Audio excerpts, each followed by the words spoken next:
Hello everybody, my name is Levi, and I'm going to be sharing with you my essay.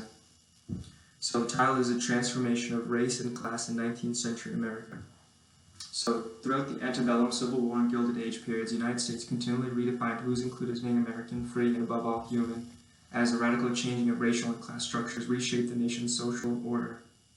In the 19th century, America, progress was transformed over time, mainly due to the nation's conflicts and conflagrations that it encountered throughout the decades.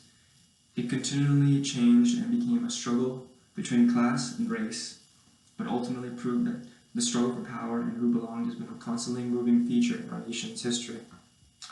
So I'm going to be starting off by talking about the antebellum period. So the antebellum period, obviously slavery was prominent. It was still a part of American culture. Despite it being outlawed in the North, the South still continued the traditions of it because it was their whole, structure. So a case that best represents this is Amistad v. United States. In 1839, captured Africans intended to be sold into slavery to wealthy landowners in Cuba took over the ship and killed everybody. And eventually it was found by an American brig, the American Navy, and they were brought back to America and charged originally for murder and mutiny. But then abolitionists came and represented them, where they eventually won. And so here's a direct quote from the Supreme Court. The Africans, when found by Lieutenant Gedney, were in a free state, where all men are presumed to be free, and were in the actual condition of free men. The burden of proof, therefore, rests on those who assert them to be slaves. So the Supreme Court rejected the preconceived notion of the time that by being black, one was automatically labeled as property. Thus stated that free men, or freedom, was a universal right, which harkened back to our founding ideals. Also during this period, we're going to talk about class. So the United States was undergoing rapid growth and transformation, shifting from small-scale farming to an increasingly industrialized economy centered on emerging cities like Chicago and New York. And one group that reveals this change is the Lowell Mill girls, who left their family farms to work in textile mills in Lowell, Massachusetts. Now, initially, they faced low wages and harsh working conditions, and their experience is historically significant because it marks a broader shift from an agrarian society to an industrial working class.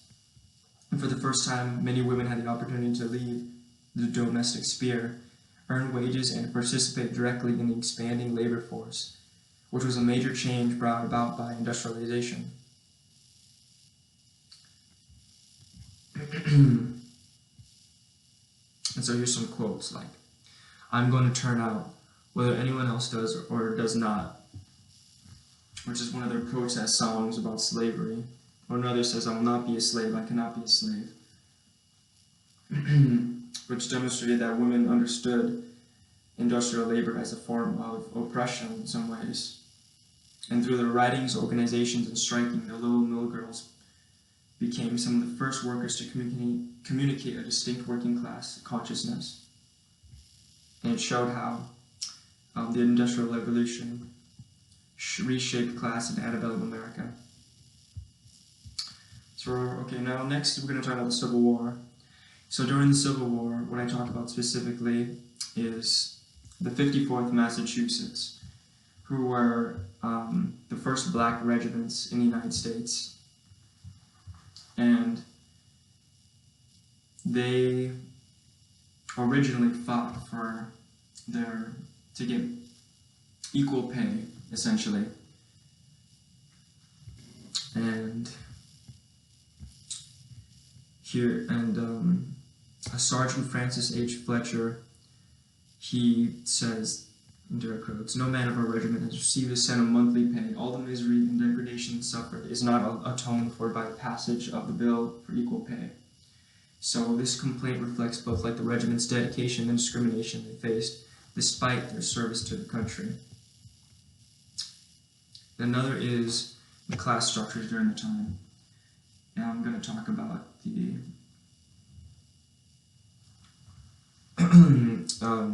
the New York draft riots, where the lower classes were angry at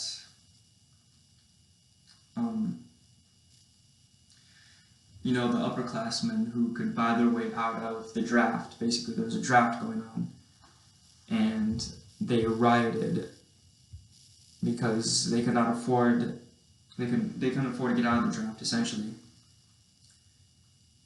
And the result of it is that the draft unfairly targeted the urban poor, which intensified class resentment and revealed how wartime policies deepen the divide between existing social divisions. The riots exposed the cultural tensions of the period, where Irish immigrants who were already marginalized were perceived by Native Americans as culturally inferior and therefore could not be trusted.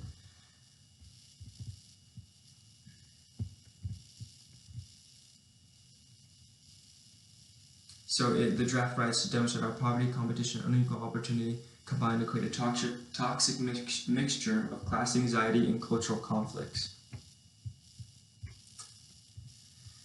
And finally, we're going to talk about race and class during the Gilded Age. So the Gilded Age was a time of decadence and extravagance for the rich and economic and social turmoil for the lower classes, especially anyone who wasn't white.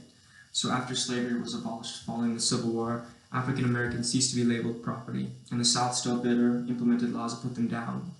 The case, most famously, is Plessy versus Ferguson, which exemplified that.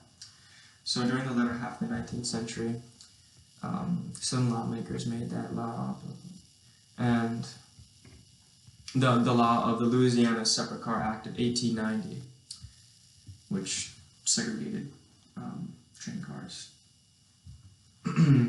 And to challenge this, Homer Plessy came out, a man who was part black. He went to the whites only section and he was arrested. And the famous outcome is that the separate but equal doctrine, where they tried to label it as being harmless, that segregation is okay because it's not discriminating against they thought, but it did basically discriminate.